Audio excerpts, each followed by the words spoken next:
ஒரு அட்டூழியத்தினுடைய ஒரு அடையாளம். பணபலம், படைபலம் இவற்றை கொண்டு ஒரு ஜனநாயகத்தை ஒரு குழி தோண்டி புதைக்கின்ற ஒரு செயலிலே ஒரு வல்லமை பெற்ற ஒரு கட்சி என்று சொன்னால் அது இந்த ஆளும் இந்த திராவிட முன்னேற்ற கழக கட்சி தான். எனவேதான் ஏற்கனவே இந்த இடைத்தேர்தலில் நீங்கள் பார்த்துருப்பீங்களே, ஈரோடு இடைத்தேர்தலில் எந்த அளவுக்கு ஒரு ஜனநாயகத்துடைய அந்த கழுத்துக்கள், ஜனநாயகத்துடைய அந்த நெறி, ஜனநாயகத்தை நெறித்து கொன்று மக்களை எல்லாம், வாக்காளர்கள் எல்லாம், ஆடு மாடுகளை எல்லாம் போட்டு அடைத்து, பட்டியலை அடைத்து, குறிப்பாக பிரச்சாரத்துக்கு எதிர்கட்சிகள், அது எதிர்கட்சி தலைவர்கள் என்ற பிரச்சாரத்துக்கு மக்கள் போகக்கூடாது என்கின்ற வகையில் மக்களை எல்லாம் அடைத்து, அதன் அடிப்படையில் ஜனநாயகத்தை படுகொலை செய்ததெல்லாம் நிச்சயமாக நீங்கள் எல்லாம் மறந்துருக்க மாட்டீங்க. நீங்கள் அந்த ஒரு அடிப்படையில் ஆரம்ப காலகட்டத்திலேயே ஒரு திருமங்கலம் ஃபார்முலா, இந்த ஃபார்முலாவை கையில் எடுத்துக்கொண்டு பணத்தின் மூலம், அதே போல படைபலத்தின் மூலம், சாமதான பேதம், தண்டம் இவற்றையெல்லாம் பயன்படுத்தி ஒரு போலியான வெற்றியை பெற வேண்டும் என்ற வகையிலே, எப்படியும் வெற்றி பெற வேண்டும் என்ற வகையிலே பணத்தை கோடி கோடியாக வாரி இறைத்து, அதன் அடிப்படையில் ஒரு போலியான வெற்றி பெறுவதற்கு எல்லா விதமான முயற்சி செய்வார்கள். அதற்கு கடந்த கால உதாரணங்கள் உண்டு. எனவே தான் 2009ஆம் ஆண்டு பொறுத்தவரை, இதே புரட்சி தலைவர் அம்மாவை பொறுத்தவரை ஒரு முடிவெடுத்து அன்றைக்கு சட்டமன்ற தேர்தலை பொறுத்த ஒரு 5 தொகுதிகளுக்கு சட்டமன்ற இடைத்தேர்தல் நடந்தது. அந்த சட்டமன்ற இடைத்தேர்தலில் அன்றைக்கு இதே புரட்சி தலைவர் அம்மா அவர்கள் அன்றைக்கு ஊட்டியிலே தலைமை கழக நிர்வாகிகள் எல்லாம் ஆலோசித்து அன்றைக்கு அந்த கூட்டத்திலே கூட நானும் கூட அந்த கூட்டத்தில் பங்கு கொண்டேன். அதன் அடிப்படையில் அன்றைக்கு அந்த 5 சட்டமன்ற தேர்தலையும் இந்த திமுக ஆட்சியில் இருக்கின்ற வரை ஒரு தேர்தல் என்பது ஒரு சுதந்திரமாக நடைபெறாது, ஒரு அராஜகத்தை எல்லாம் கட்டவிழ்த்து விடும். அது மட்டுமல்ல, பணபலம் படைவெல்லாம் உபயோகித்து ஒரு போலியான வெற்றியை பெறுவார்கள். எனவே நாம் புறக்கணிப்பது தான் சரியான ஒரு தீர்வு, ஜனநாயகத்துடைய சரியான தீர்வு என்பதை அன்றைக்கு முடிவு செய்து, அதன் அடிப்படையில் அன்றைக்கு அம்மா அவர்கள் அன்றைக்கு தேர்தலை 5 சட்டமன்ற தேர்தலை இடைத்தேர்தலை புறக்கணித்தார்கள். எனவே இன்றைக்கு நம்முடைய கழக பொதுச்செயலாளருடைய தலைமையிலே இன்றைக்கு மூத்த தலைமை கழகத்துடைய நிர்வாகிகள் ஒன்று கூடி விவாதித்தோம். விவாதத்தின் அடிப்படையிலே ஒட்டுமொத்தமாக ஒரு கருத்து, எப்படி இருந்தாலும் சரி இந்த இடைத்தேர்தலில் ஆளுங்கட்சி, குறிப்பாக திராவிட முன்னேற்ற கழக ஆளும் கட்சி அராஜகத்தையும் அநியாயங்களையும் கட்டவிழ்த்து விட்டு ஒரு போலியான வெற்றியை நிச்சயமாக அவர்கள் பெறுவதற்குண்டான எல்லா விதமான முயற்சியை அதில் அதாவது பணம் பாதாள வரல பாயன்னுவாங்க, அது மாதிரி பணத்தை முழுமையாக செலவு செய்து ஒரு போலியான வெற்றியை பெறுவார்கள். எனவே அந்த ஒரு அடிப்படையில் ஜனநாயக ரீதியாக இந்த தேர்தல் நடைபெறாது. ஈரோட்டில் அவ்வளோ பெரிய அளவுக்கு நாங்கள் சென்னையில் இருந்து கொண்டு தேர்தல் கமிஷன் கம்ப்ளைண்ட் கொடுத்தோம். அதே போல் அங்கே மாவட்டத்திலே கம்ப்ளைண்ட் கொடுத்தோம், எலெக்ஷன் கலெக்டர்கிட்ட, மாவட்ட ஆட்சியர்கிட்ட. இதை மாதிரி அராஜகம்லாம் நடக்குது. ஒரு நடவடிக்கை கூட அன்றைக்கி பார்த்து எலெக்ஷன் கமிஷன் எடுக்கல அன்றைக்கி. அப்போது இப்போ மட்டும் என்ன எடுக்க போகிறாங்க விக்கிரவாண்டியில்? நிச்சயமாக அவங்க எல்லாம் அராஜகம் பண்ணுவாங்க, அட்டுழியம் பண்ணுவாங்க, அநியாயம் பண்ணுவாங்க, எல்லா விதமான இதை அரங்கேற்றுவாங்க. சென்னை மாநகராட்சி எலெக்ஷன் எடுத்தனால உயர்நீதிமன்றத்தினுடைய கண்டனத்துக்கு ஆளானது தான் அன்றைக்கி உள்ள இந்த திராவிட முன்னேற்ற கழக அரசு. ஏறக்குறைய ஒரு 89 மாநகராட்சி மன்ற உறுப்பினர்களுக்கான அந்த வார்டில் ஒரு ரீஎலெக்ஷன் நடந்தது. ஜட்ஜு ஓட்டையே போட்டாங்க, டிஎம்கே நீதி அரசுடைய ஓட்டையே போட்டு நீதிமன்றமே கண்டனம் தெரிவிச்சிருக்கு. அந்த வகையில் எதற்குமே ஒரு ஒரு குறுக்கு வழியிலே வெற்றியை பெறுவதற்கு உண்டான எல்லா முயற்சியும் செய்வார்கள். எனவே அந்த அடிப்படையில் தான் இது கூடி முடிவு செய்து ஒரு தேர்தலை ஒரு நியாயமாக, சுதந்திரமாக, ஜனநாயகம் நடக்காது என்கின்ற வகையில் தான் இந்த தேர்தலை விக்கிரவாண்டி இடைத்தேர்தலை புறக்கணிச்சிருக்காங்க.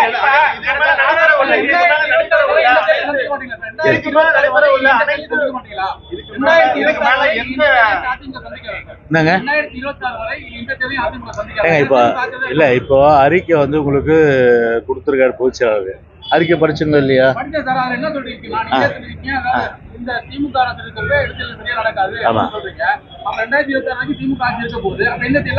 விக்கிரவாண்டி இப்போ பொறுத்தவரை விக்கிரவாண்டி சட்டமன்ற இடைத்தேர்தல் அது குறித்து புறக்கணிப்பதாகத்தான் அந்த அறிக்கையே. அதனால் இப்போதைக்கு பார்த்தீங்கன்னா இந்த கருத்தை நான் சொல்ல முடியும். அதெல்லாம் ஏங்க 2009 அம்மா 5 தொகுதி புறக்கணிச்சாங்க. 2009 பெரிய அறிக்கை கொடுத்துட்டு அராஜகம், அட்டுழியம், அநியாயம், அத்துமீறல், ஜனநாயக படுகொலை எல்லா பணத்தையும் வந்து கருப்பு பணத்திலேருந்து, கொள்ளடிச்ச பணத்துலேருந்து, எலெக்ஷன் கமிஷன் கரப்ஷன் எல்லா பணத்தையும் கொண்டு வந்து இறக்குவாங்க. இப்படியெல்லாம் வெற்றி பெறுவாங்க. அப்படியெல்லாம் சொல்லிட்டு அன்னைக்கு பார்ட்டிசிபேட் பண்ணல. அன்னைக்கு அது மாதிரி தான் நடந்தது. அன்னைக்கு அதுக்காக 2011 ஆட்சிக்கு வராமல் போயிட்டோமா? 2009 வந்து ஆட்சிக்கு வராமல் போயிட்டோமா? 2009 வந்து இடைத்தேர்தல் புறக்கணிச்சோம். 2011 ஆட்சிக்கு வந்துட்டோமே. அதுக்கு ஜனங்களுக்கு தெரியுது, மக்களுக்கு வாக்காளருக்கு புரியுது. அதனால வந்து வாக்காளர் பொறுத்தவரை அவங்க வந்து பூச்சால் கொடுத்த அறிக்கை இப்போ வந்து இங்க ஊடகம் மூலம் பேசுறதை வச்சு அவங்க வந்து தெளிவுபடுத்திடுவாங்க. இன்றைக்கு என்டிஏ கூட்டணின்னு ஒன்று இருக்கு. நாம் தமிழர் கட்சி அவங்களுடைய வேட்பாளர்கள் அறிவிக்கிறாங்க. அப்படி இருக்கும்போது பிரதான எதிர்கட்சியா இருக்க அதிமுக வேட்பாளர் அறிவிக்காததும் மக்கள் மத்தியில் ஒரு நம்பிக்கை இழப்பு ஏற்படாதா? 2026 தேர்தலுக்கான ஒரு முன்னோட்டமா இதை நீங்க எடுத்துக்க கூடாது? இல்ல, கண்டிப்பா வந்து அந்த மாதிரி சொல்ற அந்த கருத்து உங்களுக்கு வந்து கண்டிப்பா அது ஏற்றுக்க முடியாதது. மக்களுடைய நம்பிக்கையை பெற்ற இயக்கம் தான் அனைத்து இந்திய அண்ணா திராவிட முன்னேற்ற கழக இயக்கம். அதுதான் 1 கோடி ஓட்டு வாங்கியிருக்கோம். மக்கள் நம்பிக்கை இல்லைன்னா 1 கோடி ஓட்டு வாங்கியிருப்போமா? அதனால அந்த கருத்து ஏற்றுக்க முடியாத கருத்து. எனவே இந்த தேர்தலை பொறுத்தவரையில் பார்த்தீங்கன்னா கண்ணுக்கு பார்ப்பீங்க. இப்போ நீங்களே இப்போ என்ன பண்ண போறாங்க பாருங்க. அந்த அளவுக்கு அவ்வளோ வந்து ஒரு மணி வந்து பணத்தை பொறுத்தவரை சர்வசாரமாக புழங்கும். அராஜகம் வந்து எல்லா அமைச்சரும் வந்து இருக்கிற வந்து அரசாங்க வேலையை நிர்வாகத்தை கவனிக்கிறத விட்டுட்டு பூரா அங்கதான் போய் அங்க ஒவ்வொரு 10 பூத்தா பிரிச்சு எல்லாமே வந்து அண்டா குண்டா செம்பு, அதுக்கப்புறம் பார்த்தா கொலுசு, அப்புறம் தங்க செயின், அதுக்கப்புறம் வீட்டுல பாத்திரம் கூட கழுவி விடுவாங்க டிஎம்கேல. அதுக்கப்புறம் துணி கூட துவச்சு போடுவாங்க டிஎம்கே. அப்படிப்பட்ட ஒரு கேவலமான வெற்றியை வந்து இன்னைக்கு வந்து பெறும். அதனால இந்த ஒரு தொகுதி வந்து புறக்கணிக்கிறதால ஒன்றும் பெரிய அளவுக்கு ஒன்றும் ஒரு பாதிப்பு வர போறது இல்லை.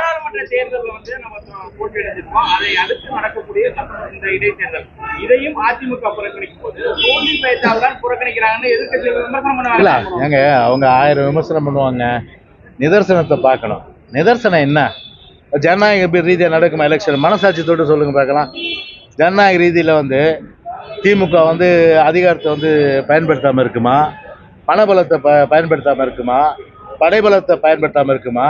இல்ல அமைச்சர்கள் யாருமே போக மாட்டாங்களா? இல்ல பூத்து அங்க அமைச்சர்கள் 10 பூத்து பிரிச்சு கொடுத்துட்டு எல்லா பொருட்களும் வந்து கொடுக்காம இருப்பாங்களா? இல்ல துணி வீட்டுக்கு போய் வாக்காளர் வீட்டுக்கு துணி துவைக்காம இருப்பாங்களா? இல்ல வாக்காளர் வீட்டுக்கு போயிட்டு வந்து பாத்திரம் தேய்க்காம இருப்பாங்களா? இப்படி வந்து வெற்றியை பெறணுன்றதுக்காக எவ்வளவு அளவுக்கு கீழே இறங்கி ஒரு ஜனநாயக வந்து படுகொலை செய்ய முடியுமோ அந்த அளவுக்கு படுகொலை செய்கின்ற ஒரு இயக்கம் தான் இந்த திராவிட முன்னேற்ற கழகம். சொன்ன எல்லா குற்றச்சாட்டையும் பொருட்படுத்தாமல் அதே என்டிஏ கூட்டணி நிக்கிறாங்க, நாம் தமிழர் கட்சி கூட்டணி நிக்கிறாங்க. அவர்களுக்கு இருக்கக்கூடிய விஷயமே நமக்கு இல்ல. நீங்க தோல்வி அடையல என்ன பிரச்சனை? இல்ல அப்படி நாங்க வந்து சும்மா அவங்க ஏங்க யதார்த்த நிலையை உணர்ந்து நாங்க வந்து ஒரு முடிவெடுத்திருக்கிறோம். What is the ground reality, அதை அடிப்படையாக கொண்டு இந்த முடிவு எடுத்திருக்கிறோம். அவங்க ஏங்க அவங்கள பெரிய கட்சியாவே ஏங்க என்டிஏ ஒரு பெரிய கட்சி ஏற்றுக்க முடியாது. இது இவங்கள ஒரு பெரிய கட்சி ஏற்றுக்க முடியாது. இது நாம் தமிழர்லாம் அண்ணா திமுக தாங்க பெரிய கட்சி. அதனால அவங்க போறாங்கன்னா போட்டோம். அதை பத்தி கடந்த காலங்கள்ல எதுங்க ஏங்க அதுதான் நான் சொல்றேனுங்க. இப்ப வந்து ஜனநாயக ரீதியில தேர்தல் நடந்தா வெற்றி நாங்க தான். அதை என்ஷூர் பண்ண முடியுமா எலெக்ஷன் கமிஷனால? 100% அளவுக்கு இல்ல. ஃப்ரீ அண்ட் ஃபேர் எலெக்ஷன் நடக்கும். ₹1 கூட வந்து யாருமே கொடுக்க முடியாது. எல்லா செக் போஸ்ட்டுமே நாங்க வந்து பார்ப்போம். இதுல பார்த்தோம் எங்க ஈரோடுல செக் போஸ்ட் இருந்ததா? செக் போஸ்ட் இருந்ததா? சரளமா போயிட்டு வந்திருந்தாங்க. அப்போ இது பணம் அந்த அளவுக்கு சரளமாக நடமாட்டிகிட்டு இருந்தது. பட்டி தொட்டி மாதிரி மக்கள் எல்லாம் அடைச்சி ஒரு எதிர்கட்சி தலைவர்கள் வந்து அவங்க பிரச்சாரத்துக்கு போக விடாமல் காலையிலேருந்து சாயந்தரம் வரல அவங்களுக்கு வந்து சாப்பாடுலேருந்து எல்லாமே கொடுத்து இப்படி வந்து ஒரு ஜனநாயகத்தை வந்து படுகொலை செய்கிற ஒரு கட்சி கண்டிப்பாக இந்த தேர்தல் அரங்கேறும். அதனால் இதனால் வந்து ஒரு பெரிய அளவுக்கு வந்து ஒரு பாதிப்புன்றது அதிமுக கிடையாது. எங்களை பொறுத்தவரை வந்து கூட்டணி கட்சியான தேமுதிக கிட்ட கலந்து ஆலோசனை பண்ணீங்களா? அவங்க என்ன நிலைப்பாடு இருக்காங்க? இல்ல இது வந்து இப்ப தலைமை கழக நிர்வாகிகள், மூத்த தலைமை கழக நிர்வாகிகள் குறிப்பா வந்து பொதுச்செயலாளருடைய தலைமையில ஒன்று கூடி எடுக்கப்பட்ட முடிவு. அது கூட ஏற்கனவே ஒரு முன்னுதாரணம் இருக்கு. அம்மாவும் வந்து அதை உணர்ந்தாங்க. 5 தொகுதியில் தேர்தல் நடந்தால் கண்டிப்பாக வந்து இவங்க எல்லா விதமான அளவுக்கு அராஜகம் பண்ணுவாங்க. அராஜகம் வன்முறை கட்சினா திமுக அதை அரங்கேற்றுவாங்க. அதை அப்படி தேமுதிக ஆ?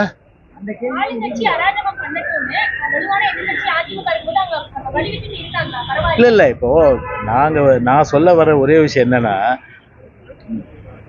டிஎம்கே நிற்குது, அவங்கள எடுத்து ஒரு கட்சி நிற்குது, அதை பற்றி எங்களுக்கு பிரச்சனை இல்லை. எங்களை பொறுத்தவரையில் வந்து கண்கூடாக வந்து ஒரு கிரவுண்ட் ரியாலிட்டி என்று சொல்லக்கூடிய ஒரு களத்தில் என்ன நிலவும் அதை தான் நான் இங்கே படப்பிடிச்சு காட்ட முடியும். அந்த வகையில் பார்த்தீங்கன்னா சுதந்திரமாக நியாயமாக நடக்காது எலெக்ஷனு. நியாயமாக சுதந்திரமாக நடக்காத ஒரு எலெக்ஷனில் எதுக்கு போய் வேஸ்ட்டாக போய் நிற்கணும்? அதான் எங்களுக்கு கேட்டீங்களா நிலைப்பாடு அவங்க? இல்லை அதுதாங்க. இப்போ எங்களை பொறுத்தவரை இப்போ எங்கள் கட்சியினுடைய பொதுச் செயலாளர் அவருடைய தலைமையில் வந்து தலைமை கழக மூத்த நிர்வாகிகள் ஒன்று கூடி முடிவெடுத்து உங்களுக்கு அறிக்கை கொடுக்கப்பட்டிருக்கு.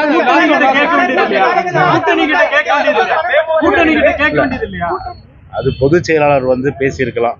அது குறித்து எனக்கு தெரியாத தகவல். தெரியாம ஒரு விஷயத்த நான் பேச முடியாது. எப்போ நாங்க பணத்து மேல நம்பிக்கை வைக்கிறதுல என்னைக்கும் எப்ப சொல்றீங்க? நாங்க வந்து ஜனநாயகத்தை நம்புறவங்க, புரியுதுங்களா? திமுக அராஜகத்தை நம்புது. எனவே அந்த வகையில பாத்தீங்கன்னா ஒரு அராஜக பேர்வழிகள் இந்த இது வந்து தமிழ்நாட்டை பொறுத்தவரை வந்து ஒவ்வொரு இடைத்தேர்தலில்